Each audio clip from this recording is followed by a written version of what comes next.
Thank you for tuning into our seller interview series. Up today, we've got an Amazon KDP business for sale in the romance niche. Created in March of 2014, this business makes $3,725 per month in net profit, and the listing number for the business is 45147. We do these interviews to give potential buyers more information about both the seller and the businesses they're looking to purchase. We hope these insights are helpful for you in making a buying decision. We've got the seller with us today to go through the business and cover everything from niche selection to traffic and monetization. Nick, thank you for coming on here today. How are you doing? Doing great. Thanks for having me. How are you? It is my pleasure. I'm doing quite well myself. Good. Had a pretty good day so far. And now it's about to get Excellent. even better, get to talk about this business with you.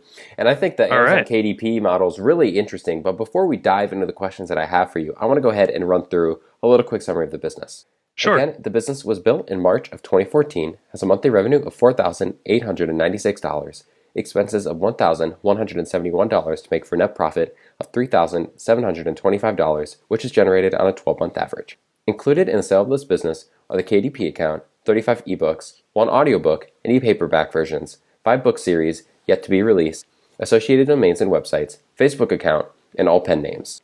Nick, can you tell us a little bit about your background in building and running online businesses? Yeah, sure. So I had the misfortune of graduating law school in 2008 during the worst economy ever in my lifetime. So it was pretty much sink or swim at that point. Did not really want to be a lawyer anyway, as it turned out. So I figured, why not look around for other opportunities? And that led me into online business stuff. So I got into, SEO and sort of ad optimization and niche sites, all that kind of stuff back in 2008. And did that for a few years with varying degrees of success until I hit upon running a tutorial business for one of my hobbies, which is music production. And did that for a few years, and that went a lot better than the SEO stuff. And as I continued to develop that experience, I wanted to kind of take it up to the next level. And then in 2014, I sort of discovered KDP Publishing and the potential profitability of that given correct advertising and hopefully running the business in a semi-competent way. So that's kind of how we got where we are. And then to clarify, are you the one writing the books? I am not. I've actually not written a single word of any of the, I think you said 35.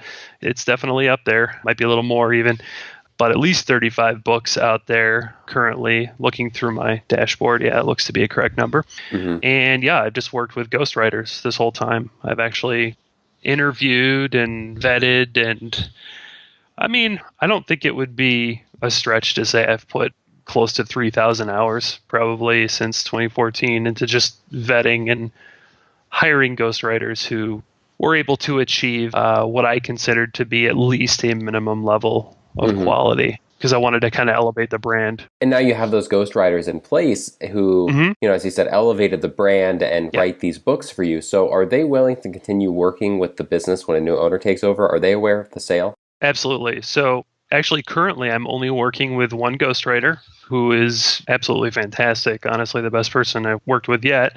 And she is very well aware of the potential pending sale of the business and is more than happy to continue on with anybody that might purchase it. And I have also offered to be kind of just, around and on call to help facilitate that transition and, kind of be there as a third party to kind of ease the new relationship of, a new owner and a longstanding ghostwriter. So why have you decided to sell the business today?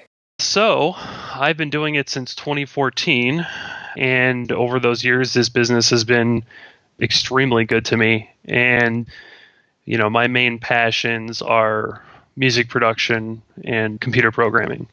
And, because this business has enabled me to kind of build enough capital and enough savings to where I'm not, worrying about anything, that just opens up a lot of free time to be pursuing my top passions.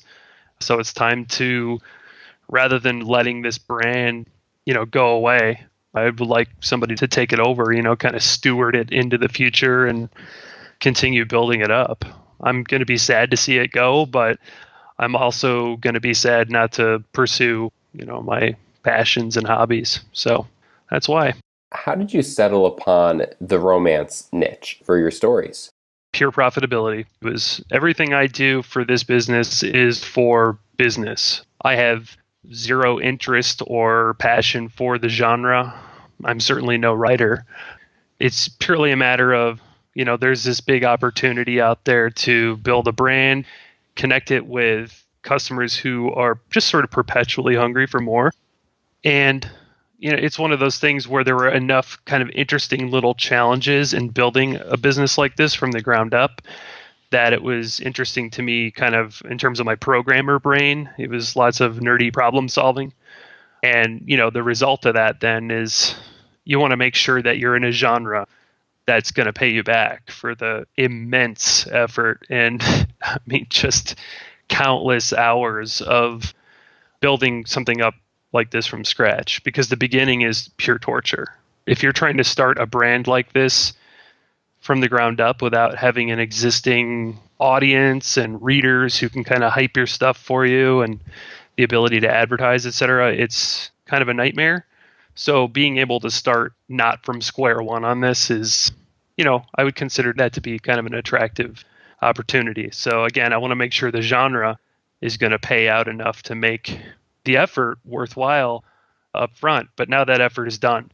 The brand exists. That hard work is years behind me now at this point. So whoever would be taking over would be walking into essentially, well, not essentially, literally, go look at the data, the highest selling genre on KDP and also in paperback, not just digital. And all the fiddly little bits are, already in place. It's just a matter of me telling anyone who'd want to take over, what they kind of need to be doing on a day-to-day basis. And so what do they need to do on a day-to-day basis? Yeah, great question. So, when I started out, it was sort of a chaotic nightmare of everything you can possibly think about starting an online business. But now, since all that stuff is kind of stabilized, I guess would be the word for it, most of that time is going to be spent managing other people. So you've got a ghostwriter, and you need to make sure that that person is, has a baseline level of creative fulfillment doing what they're doing and not just kind of robotically pumping stuff out because it's hitting some genre expectation. So letting people kind of express their creativity in this, in the position of managing a business like this is great because it takes a lot of stress off of your shoulders. So assuming you're okay with that, which I hope you are, because that's the way to succeed here, is to really let these writers shine and do what they do. There isn't a whole heck of a lot, honestly. Now that, you've got a good person that you can kind of work with and, have them taking care of a lot of these creative things like coming up with plots and, character sketches and story conflicts and all that sort of fiddly stuff on the creative writing end of things. It's really just a matter of, every week or couple of weeks, making sure that that person is delivering 20,000 words of content, for X amount of dollars, and making sure cover designers are getting you stuff on time, and editors. So those are the three big things. You got cover designers, the people who make the pretty pictures of, people in romantic embrace in some like overly dramatic shot on the Amazon store. You got to catch the eye. You've got your editor who's going to go in and do not only proofreading, but also copy editing, which is to say kind of cleaning up maybe some of the rougher phrases that might need a little polishing. And then, of course, the ghostwriter herself, making sure she's kind of getting stuff knocked out at a reasonable pace. This current writer is so good and manages to be really, she kind of delivers content at what I would consider to be a kind of a blazing speed compared to many other people I've worked with. Again, this cuts down on the time actually required to manage it day to day. And I know a lot of people generally will ask, well, how many hours a day would you say? And I would say, when you're just starting out with a new business, even if it's already been built up, I would probably call it 3 to 4 hours a day while you're kind of learning the ins and outs. And that might last for a couple of weeks. Then when you're kind of used to it, and you've got the ball rolling, essentially, you've kind of got your own style of running it. I mean, maybe an hour a day. Just make sure to get people paid and get things scheduled. Now, around release time for a book, and I recommend that release time be once a month. You might spend a little more time because then you have to manage ARC readers. That's advanced reader copy, where you give the book away for free to, a club of people who are there to read it and have their opinion ready to write a review on release day on Amazon. And that's really what, will send your book shooting up the ranks past your so-called competition, is just making sure to have lots of reviews, lots of essentially social proof, I think is kind of the phrase people use nowadays for that sort of thing. So that's really what it comes down to. Managing those three broad categories of people plus the ARC readers at release time. It's not really like you're not going in and writing books. You know what I mean? Like you've got people to do that for you. They have an agreement, I'll give you X amount of money for every 20,000 words. Then when your book's done, books are usually 60 to 80,000 words. Your book's done, you send it up to the editor. They, polish it up over the course of a week, get it back to you, get the cover made, and there you go. You've got a finished product. There's no tangible item attached to it, so you're not dealing with inventory. It's literally just, I have a digital product. I'm going to upload it through Amazon's super easy interface on their back end, and then you just go and schedule promos. That's it. So where is the opportunity for growth for this business? There's almost too many to count.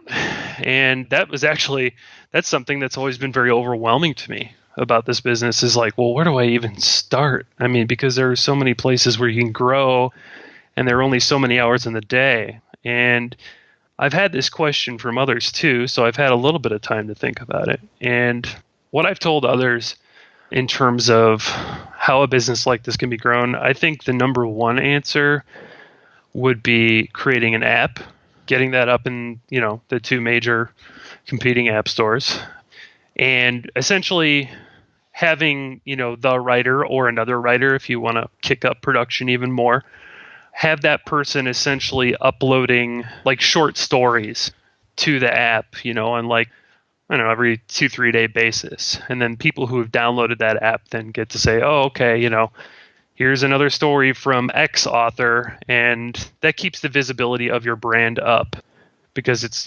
sending through like service worker notifications onto their iPhones or Androids or whatever, saying like, hey, remember this author? You definitely want to keep reading this author. And then they're a lot more likely, when you stay in front of their face like that, to come through and actually pick up your full release that you're actually charging money for. So that would be my number one answer, is getting a really cool app made.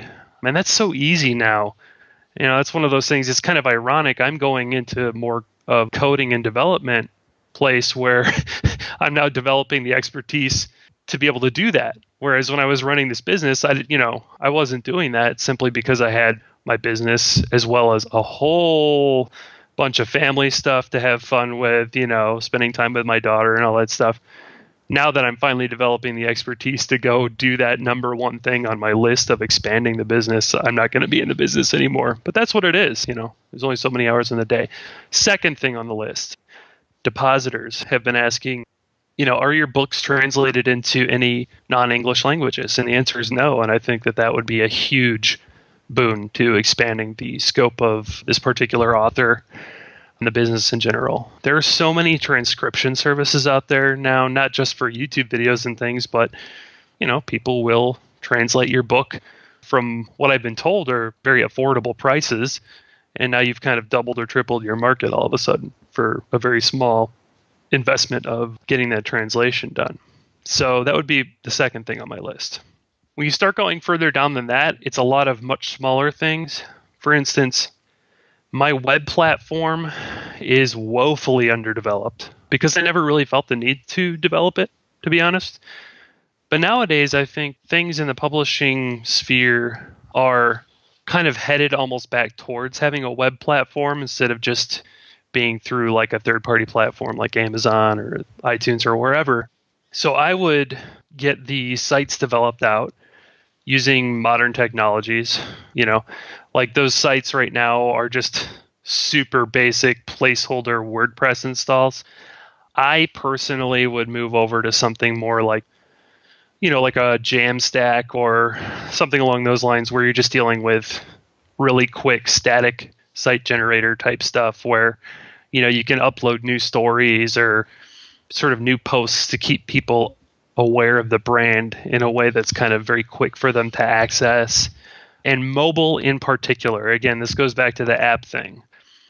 Because we're living in the age, thankfully, of all websites are apps and all apps are websites, that means there's a huge opportunity, in my opinion, to use a technology like React or something along those lines to build one unified interface for this author name where people can either be on their phone or on their tablet or on a full PC or wherever and kind of all come together to check out whatever new stuff is being released. I think a lot of authors right now are using their websites as sort of really basic, almost like, what's the word, like catalog pages, like brochure sites. That's what I'm trying to say, where they say, okay, I've got a release coming out in a couple weeks. Here it is. Here's the cover reveal. That stuff is all very antiquated, in my opinion. I think the web platform should be like actually updated with real substantive content rather than a really thinly veiled sales pitch. I think, ironically, you're going to sell a lot more books by actually providing more for free up front because, again, you're keeping your brand in front of potential readers who love a deal and will reward you with paid sales if you continue to give them those deals. So there is, it's definitely a little bit of a loss leader based business, but the rewards that you can turn around and reap are honestly kind of ridiculous.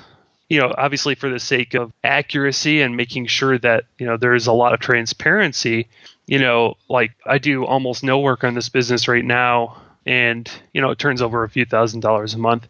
But you have to understand, back in 2016, when I was thinking about nothing else other than building this thing into the biggest kind of project I could possibly see through, it was doing more like $30,000 a month, about 10 times more than what it does now. And the only reason for that difference is purely because I was doing monthly, sometimes twice a month releases, depending on, how much demand that I was seeing.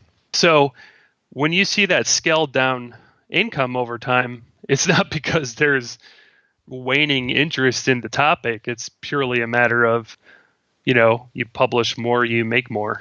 And there are people definitely asking for more from this particular author. And I'm happy that it's that way because it means that whatever potential buyer is coming into it will be coming into a situation where they've got a fairly large audience clamoring for more releases pretty quickly. So I think it's always interesting how you see it going forward. And one thing you didn't touch on, though, that I'm interested in is the business currently earns a small portion of the revenue from Amazon Associates, correct? It does. It does. And thank you for reminding me of that. That's something that completely evaded the list I was just putting together for you. And yes, Amazon Associates is a huge deal because you have to imagine, like, okay, so I started using Amazon Associates in conjunction with this publishing business only for data collection at the beginning.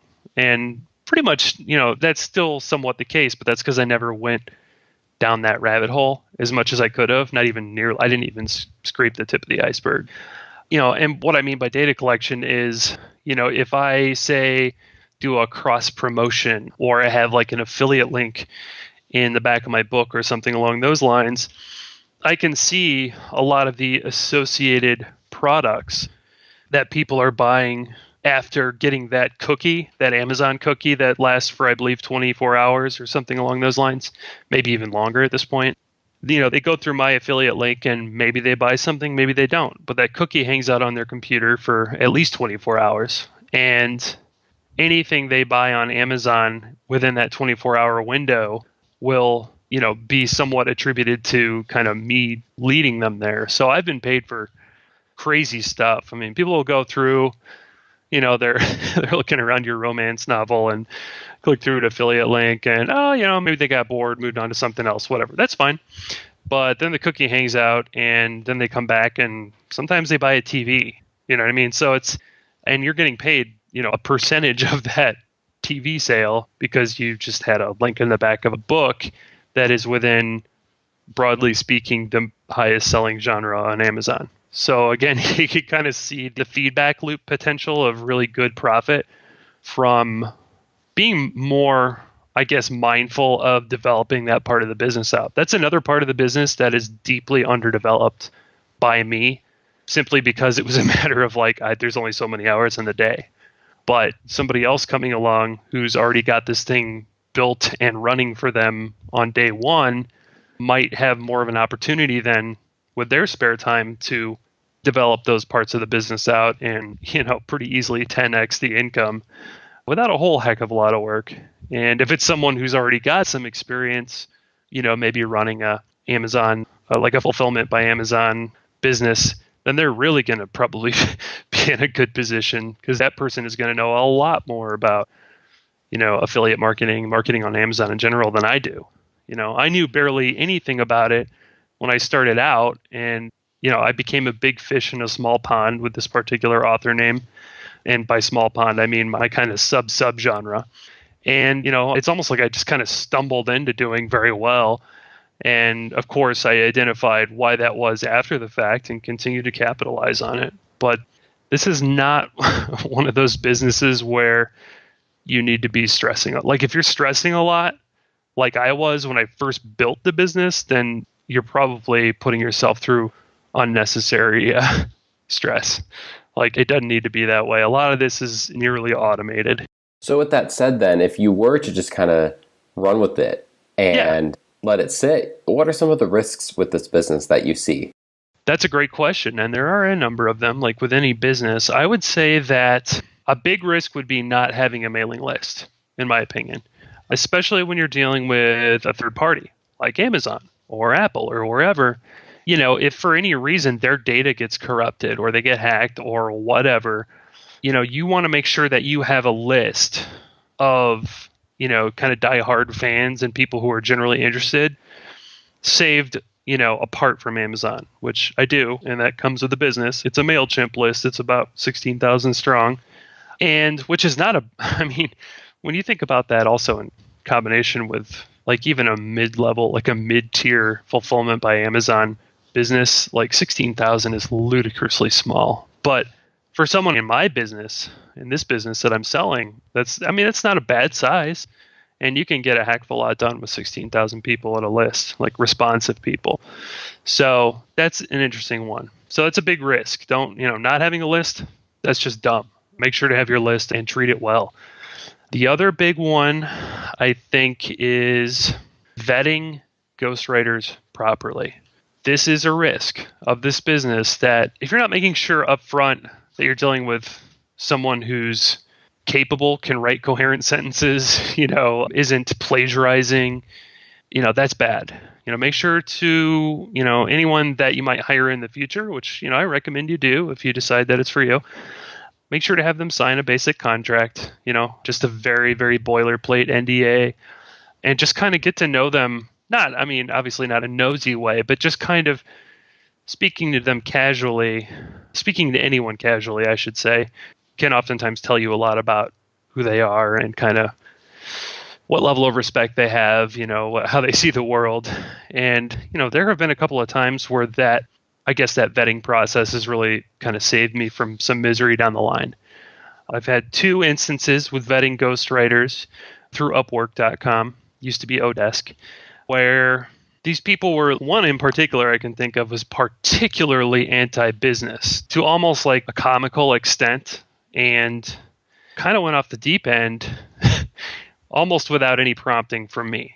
And you're going to run into that. You'll run into that with any business that might rely on help from other people. It's outsourcing. That's the name of the game.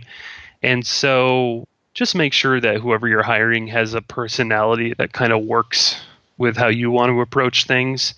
Make sure their writing skills are up to par, that they've signed your contract, and you'll be good to go. Worst case scenario, 99.9% of the time is, just turns out they're not a great writer, or you could never have known this, but they aren't turning in stuff as quickly as you would like. So there is loss cutting, definitely.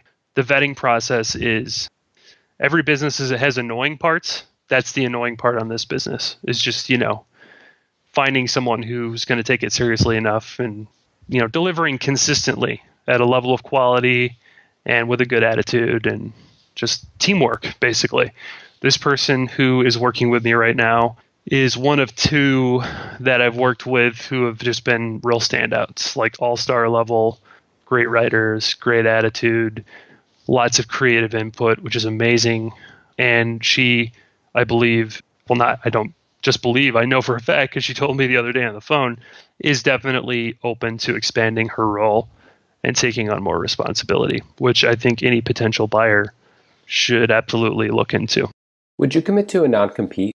Oh, without a doubt. Yeah. How much support are you willing to offer a new owner during the transition period?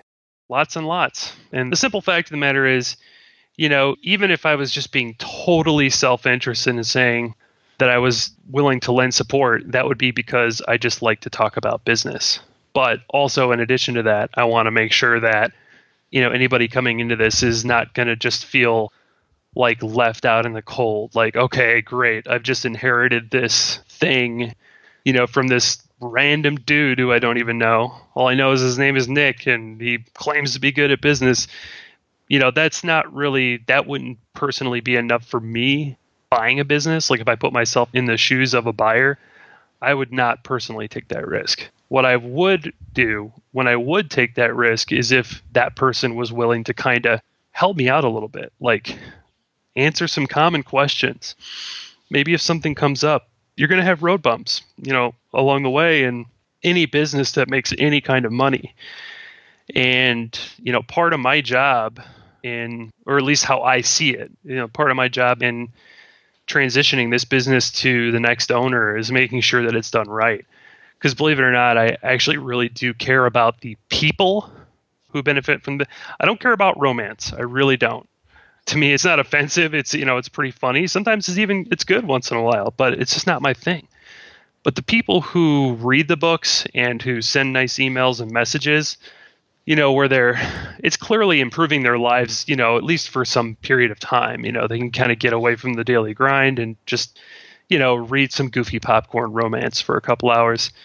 Like it's fulfilling to provide that for people. It's actually putting good into the world. So using that same attitude, I want to make sure that for the buyer and, potential future owner of this business, I want to make sure that I'm paying them the same respect that I would pay the readers, which is to say, I care about this business. It is part of me. And so I want to make sure that, from my own perspective, not passing it off to somebody who will just immediately run it into the ground because they lose interest. I mean, I actually think I would rather keep the business than give it to someone who just kind of, I guess, fobbed it off and let it die on the vine. I don't want that to happen. So yeah, I'm definitely willing to stick around and provide support. It's not going to be 24/7 because I got plenty going on my own time. But I would say if we wanted to quantify it into a hard number, I could be around for like a conference call or just a phone call or Skype or whatever the buyer would be comfortable with for, I'd say, a couple hours every week. And then, shoot me emails if you have like short, smaller questions like, hey, how do I log into this thing? And, why isn't this working? You can shoot me an email and I'll get back to you. And I'm happy to give that person my phone number so they can contact me. Are you open to negotiating on something like an earnout? I am potentially open to that. That's something I would have to take case by case. You'll be unsurprised to hear that obviously my preference is to get paid and move on. Like anybody would be, trying to go from one business to another. But at the same time, it depends on the length of time, as far as the percentage that is paid out, the part that isn't immediately paid out depends on how long that would take. But I am open to some limited negotiation in that respect, yes. Nick, you kind of mentioned this before of where you're trying to put yourself in the shoes of a buyer, but then really trying to look at it from a buying perspective. Why do you feel like this is a business worth buying? So I think this is a business worth buying not only because of the, I guess I would call them raving fans of this particular subgenre and this particular author, but also it's so largely done for you at this point because I went through the hard work of, the part that everybody wants done for them is the part that I had to do for myself. And this thing is sort of an assembly line that's kind of a well-oiled machine, or as well-oiled as it can be. But it's just a matter of having somebody who's there, namely myself, to kind of get you through again, those little stumbling blocks that every business has, especially when it's transitioned to new ownership, basically smoothing out that process. Because to me, that would be the worst part of the process, is the beginning, where you're just not sure. It's like, oh my gosh, I just, spent a big chunk of change on this business, and now I'm having buyer's remorse. Oh no. My whole purpose is to assuage that, to kind of smooth that part of it out and be there kind of in the background as just a helper, just a mentor. Like, hey, I've been there. Here's how you deal with that. You know what I mean?